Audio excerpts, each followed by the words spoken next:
বহুতে শুনিছে চাগে আমাৰ দিনত বিনয়ী হবি মা দেউতাই কয় বিনয়ী হবি বিনয়ী মানে নম্ৰ আৰু এটা সংস্কৃতৰ এটা শ্লোকৰ এটা অংশ আমাৰ সমাজত প্ৰচলিত যে বিদ্যা দদাতি বিনয় বিদ্যাই আমাক কি প্ৰদান কৰে বিনয় প্ৰদান কৰে বিদ্যা দদাতি বিনয় বিনয় আদি পাত্ৰতা পাত্ৰতা ধৰ্ম অভ্যাতি ধনাত ধৰ্ম তথা সুখম তাৰমানে পাত্ৰতা মানে বৰ্ডিনেছ ব্যক্তিত্ব সম্পন্নতা আৰু তাৰ পৰা আমি কি পাওঁ ধন আৰু ধনেই ধৰ্মৰ মূল বুলি যিটো কথা আছে ধন থাকিলে আমি সুখ সকলো ধৰণৰ আমি লাক্সাৰিনেছ উপভোগ কৰিব পাৰোঁ তাৰ মূল উৎসটো কি বিদ্যা হয়নে এই বিদ্যাৰ লগত যদি আমি ৰত হৈ থাকিব পাৰোঁ আজিকালি যিখিনি ব্যৱহাৰিক পৰিৱৰ্তন দেখা গৈছে যে শিক্ষকক কেনেকৈ সন্মান কৰিব লাগে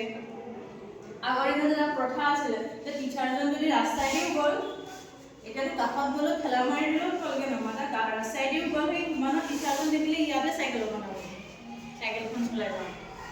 সমানে সমানে যোৱা গা টাচ কৰা মানে এনেকৈ চুই দিয়া কাষত বহা এইবোৰ ভাবিবই নোৱাৰে ইমান কিন্তু গুৰু আৰু শিষ্য পৰম্পৰাটো কিন্তু একদম মানে কি তোমালোকে কলেজত যিটো পাবা সেইটো নহয়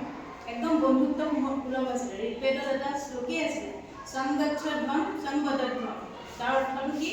যে আমি একেলগে যাওঁ একেলগে আমি আগুৱাই যাওঁ বিদ্যাৰ কথা প্ৰণালী কৰি ইয়াক মই বেছিকৈ দিম তাক মই নিদিওঁ তাক মই কমকৈ দিম